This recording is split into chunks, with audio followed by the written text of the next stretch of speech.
Il faut partir d'une posture ouverte au dialogue où c'est du win-win, ce qu'on appelle.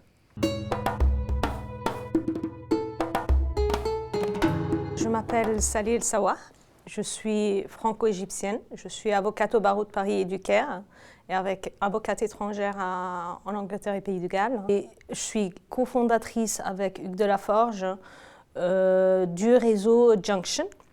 Et Junction, c'est un réseau d'avocats enregistrés auprès du barreau de Paris qui a pour objectif d'accompagner les clients dans la région EMEA, donc Europe, Middle East et Afrique, Moyen-Orient et Afrique, dans leurs projets, depuis le début, donc depuis la conception de l'idée même d'aller investir, jusqu'au moment de résolution du différend, en fournissant des services de droit, juridique, et d'une manière différente. Donc l'idée, c'est pas d'avoir une équipe qui est toujours là, la même, qui fait tout.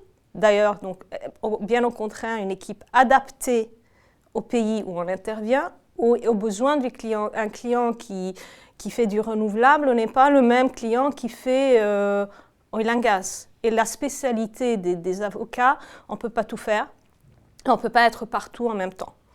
Et c'est cette idée aussi d'avoir des avocats d'une grande seniorité qui permet que sans eux, quand le client vient, il veut voir Salih, il veut voir Hugues, et il s'attend à ce que ce soit Hugues, Salih et les personnes pour lesquelles il veut travailler seraient toujours là. Ils sont eux qui s'occupent de son dossier, de son projet. Donc on est là, on apporte une expertise qu'on a dans ces régions depuis des années et également des gens avec lesquels on aime travailler et avec lesquels on a déjà travaillé, tout en ayant, le client aura un interlocuteur, ce qu'on appelle un guichet unique, au lieu d'aller voir X et Y. Et également, on met à la disposition de clients, on travaille beaucoup avec des consultants autres que juridiques. Donc ça, c'est Junction. On a aussi, on est axé sur projet, donc infrastructure, renouvelable, construction. Également, on fait de plus en plus compliance avec des exigences surtout ce qu'on appelle DFIs, Development Finance Institutions. On fait beaucoup de SGRSE, donc tout ce qui est Environment, Social Governance et RSE, c'est responsabilité sociétale des entreprises. Donc il y a de plus en plus des études de faisabilité en amont. Et c'est inévitable de travailler avec des consultants sur ces questions aussi. Donc ça, c'est ce que nous, Junction, on fait. Moi, en particulier, je fais du contentieux arbitrage et arbitrage commercial et d'investissement. Je siège en tant qu'arbitre et je fais également du conseil, donc en tant qu'avocate. Et les contentieux, c'est surtout tout ce qui est reconnaissance de sentence arbitrale, annulation et des immunités, parce que j'ai fait une thèse sur les immunités qui est devenue un livre, qui a été publié. J'ai beaucoup plaidé devant un tribunal français pour tout ce qui est main levée de saisie et autres contre des entités souveraines. Et donc, je fais ça. Et mon expertise en arbitrage fait que en fait, ça me permet de conseiller dans la phase amont les clients dans la structuration de leur projet, ce qu'on appelle la planification stratégique de nationalité, pour éviter les risques, par exemple, juridiques et autres dans un pays, et également étendre au plus possible les avantages qui sont offerts sous un traité bilatéral d'investissement ou traité multilatéral d'investissement ou dans le code d'investissement du pays en question. Donc voilà en 2 mots ce que moi j'ai fait.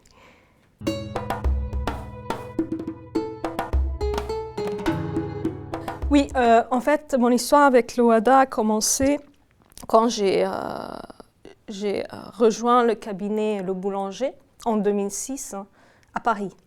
Philippe le Boulanger, c'est un grand arbitre, un grand arbitragiste, donc arbitragiste dans le sens conseil aussi. Il était, et on l'appelait aussi la seconde ambassade d'Égypte au Caire. Donc c'est quelqu'un qui connaît très bien l'Afrique, qui connaît très bien le Moyen-Orient.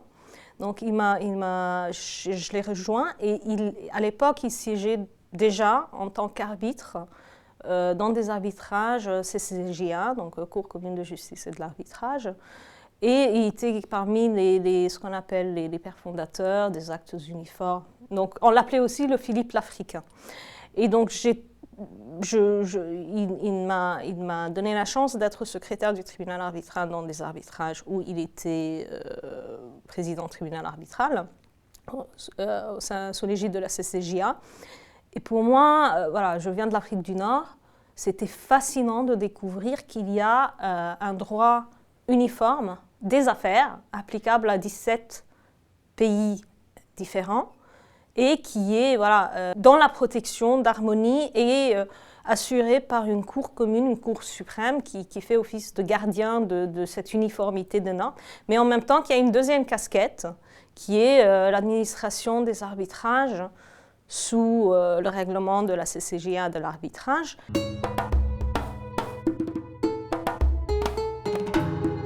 Oui, en quelques mots, l'arbitrage d'investissement a été conçu pour résoudre des conflits entre un État hôte d'un investissement et un investisseur. Et le but, c'était d'offrir à cet investisseur un forum neutre, impartial et indépendant, auquel il peut recourir en cas de litige avec l'État et ne plus avoir besoin de faire appel à la protection diplomatique de son pays, et de mettre un terme à ce qu'on appelle aussi la doctrine Calvo, qui oblige les investisseurs à plaider leur litige devant les tribunaux nationaux de l'État hôte. Donc ça, c'est l'objectif. L'arbitrage d'investissement aussi, et sa particularité par rapport à un arbitrage commercial, donc c'est qu'on a aussi des arbitrages commerciaux opposant une entité publique et un contractant, un investisseur. Mais la différence, c'est que dans un arbitrage commercial, les deux parties sont traitées en tant que parties privées. La dimension souveraine est en retrait, je dirais. Et ce que les arbitres regardent, c'est est-ce que l'État ou le co-contractant, qui a respecté ses obligations contractuelles. En revanche, dans un arbitrage d'investissement, le débat ne porte pas sur le contrat. On regarde le contrat pour voir s'il y a une clause qui permet d'aller à l'arbitrage. Si ce n'est pas le cas, on regarde s'il y a une offre d'arbitrage, soit dans un traité bilatéral d'investissement, un traité multilatéral d'investissement, ou dans la charte d'investissement ou le code d'investissement du pays en question. Si on commence à parler des manquements de l'État à son contrat, c'est un motif en fait de déclaration d'incompétence, d'inadmissibilité, voire du rejet au fond, donc ça dépend. Dans l'arbitrage d'investissement, la dimension souveraine de l'État est au cœur des débats. Si je peux me permettre, on regarde si l'État a, en exerçant son droit de réglementer, a bien respecté le principe de proportionnalité ou pas. Est-ce qu'il y a eu un déni de justice? On regarde également est-ce que l'État a respecté les protections offertes sous le traité pour justement encourager d'investisseurs à venir investir dans le pays, tels que traitement juste et équitable, non-discrimination, s'il y a une expropriation, qu'elle ait été pour des motifs justes et équitables, pour des motifs d'intérêt public, en contrepartie d'une compensation équitable et effective. On regarde vraiment la dimension souveraine est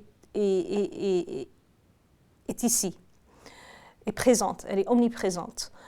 Il y a néanmoins beaucoup de débats, surtout depuis une dizaine d'années, voire un peu plus, une remise en cause, et qui est peut-être liée à différentes raisons, mais l'arbitrage d'investissement est à nouveau au cœur des débats. Est-ce qu'il faut toujours maintenir l'arbitrage d'investissement ou aller vers une cour régionale ou une cour multilatérale. On voit une nouvelle génération de traités également, parce que c'est pas que le problème n'est pas uniquement procédural ou comment ce manque d'harmonie, mais il y a un problème de fond, c'est que est-ce que les traités qui étaient conclus dans les années 60 sont adaptés à ce qui se passe maintenant? Et on voit une nouvelle génération de traités où justement on essaye de mettre un équilibre entre les intérêts de l'investisseur et ceux de l'État. On prévoit plus d'exceptions aux protections accordées à l'État, plus d'exceptions aux protections accordées par l'État à l'investisseur. Et on parle de plus en plus de développement durable. On insère aussi des obligations de respect de l'environnement, de la bonne gouvernance et des droits de l'homme. Donc, il y a toute une refonte, je dirais, du droit de l'investissement international et de l'arbitrage international.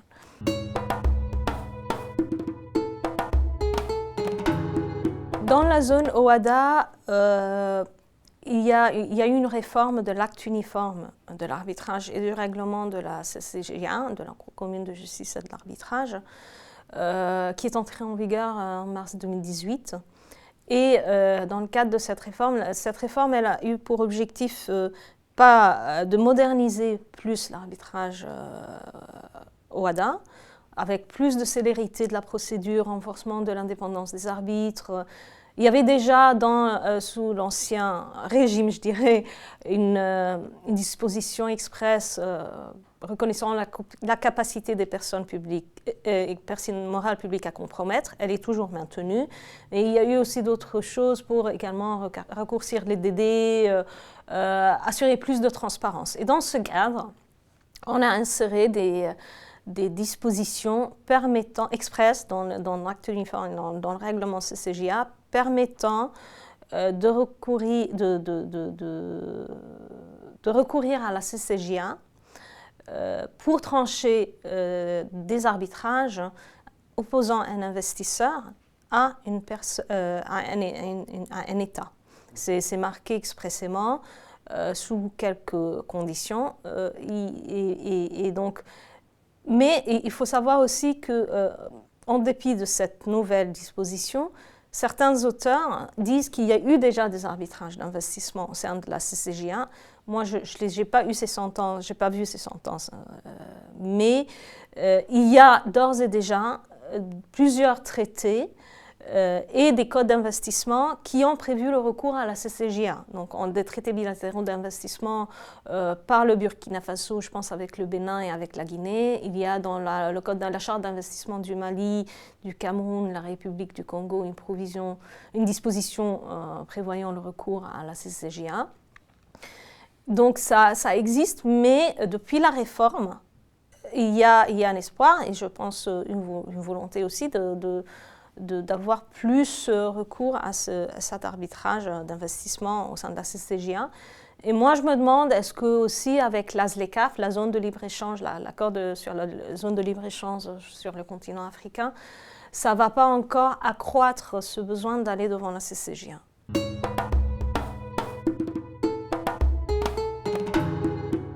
L'accord mettant en place la zone de libre-échange sur le continent africain, il a pour objectif de mettre sur place un marché unique de libre circulation des biens et des services au sein du continent africain, avec un renforcement et un encouragement des flux intra-africains d'investissement, et pour assurer le développement durable sur le continent.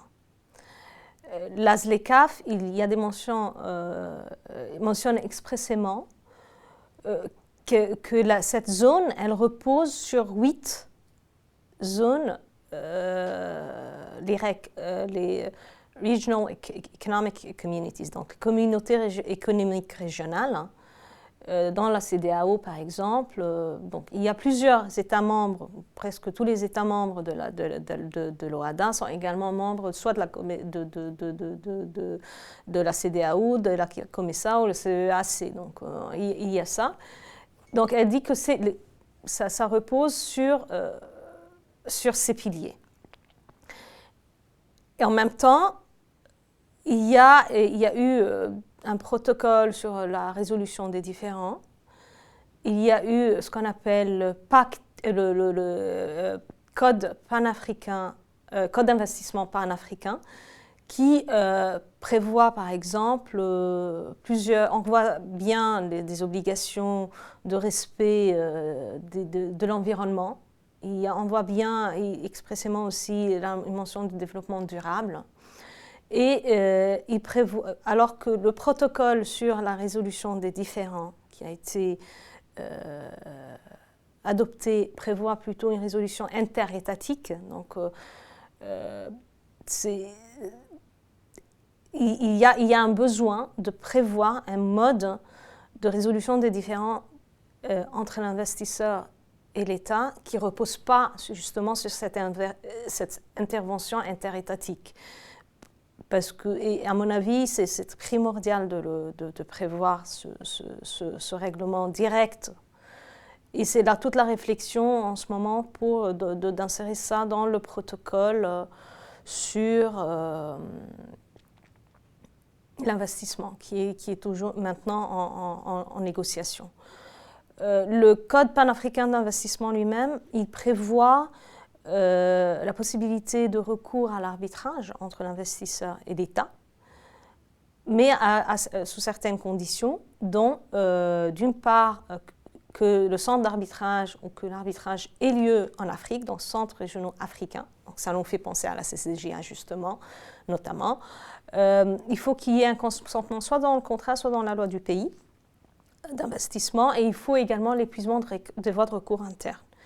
Et je pense que c'est très important de prévoir un arbitrage ou un mode alternatif de règlement des différends au sein de la ZLECAf, parce qu'il y a une appréhension envers les tribunaux nationaux. Que ce soit, je ne parlerai même pas d'indépendance et d'impartialité, mais il y a aussi l'aspect lenteur, il y a aussi les litiges d'investissement soulèvent des questions très complexes. Donc il faut des gens expérimentés avec une expertise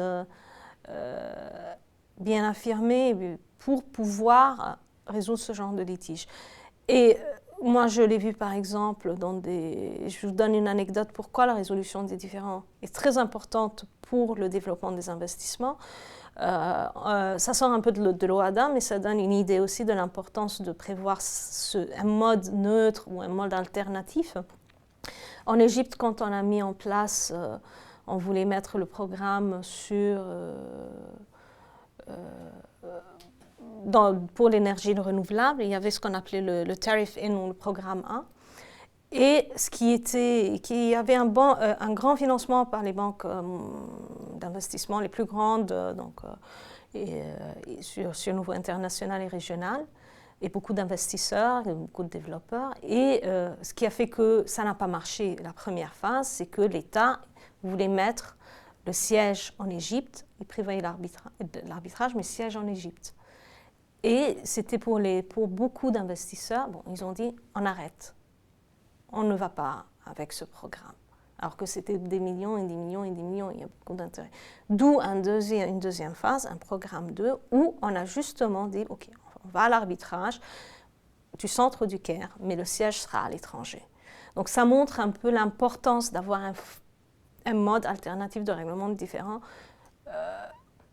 comme je vous le dis, pour pouvoir encourager les investissements. Et donc là où, dans le cadre de réflexion sur le protocole d'investissement, c'est des réflexions que des idées que je me pose. Est-ce que, par exemple, faire voir le recours à la CCJA ou d'autres cours, ce qu'on appelle cours régional, c'est une solution, ou plutôt prévoir des arbitrages à deux niveaux où on va d'abord à l'arbitrage et puis avec un appel devant une cour suprême qui révise, qui regarde ces recours et qui vérifie l'uniformité de l'application des protocoles et des différentes normes sous la ZLECAf. C'est des questions que je me pose.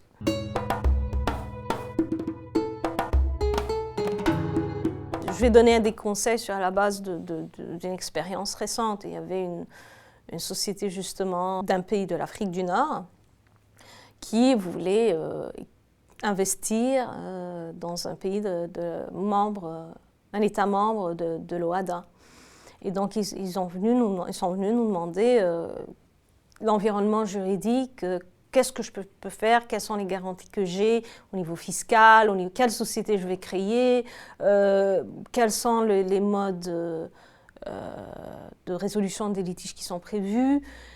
Et donc, il y a plusieurs choses à faire. D'une part, respecter la loi du pays en question dans la phase des négociations, d'appel d'offres. De plus en plus, on fait ça devient une obligation de respecter l'environnement, de faire ce qu'on appelle les ESIA, donc Environment, Social and Social Impact, Assessment. Donc il faut faire ça. Il faut respecter les droits de l'homme. Il faut également regarder s'il y a des dispositions sur le contenu local, donc des exigences. Il y a de plus en plus des exigences nationales qu'il y ait un certain pourcentage de produits nationaux, de main-d'œuvre nationale et autres. Il faut dans la structuration, l'OHADA en elle-même, il n'y a pas de code d'investissement, c'est plutôt droit des affaires. Et donc, il faut regarder la loi du pays. S'il y a un code d'investissement, quels sont les traités qu'elle a conclus, traités bilatéraux ou multilatéraux d'investissement, quelles sont les règles fiscales qui s'appliquent. Et sur la base de cela, on regarde aussi, ça revient, quelle entité est plus adaptée. Donc, quel type de société, quels actionnaires mettre dans cette société. Donc, il y a tout ça à regarder. Il faut partir d'une posture ouverte au dialogue où c'est du win-win, ce qu'on appelle. Donc, c'est les conseils à donner. Il faut aussi se rendre compte que dans certains pays en Afrique, il faut avoir l'accord. S'il y a un impact sur le terrain ou sur le bien-être des communautés locales, il faut se rendre compte qu'il faut peut-être aussi, dans ces négociations, ouvrir le dialogue avec ces chefs de communauté et bien prévoir une indemnification de ces communautés, une compensation. Il faut savoir, par exemple, il y a des banques d'investissement. S'il y a un conflit avec une communauté dans un projet, ils n'accordent pas l'investissement. Donc, c'est des choses dont il faut se rendre compte.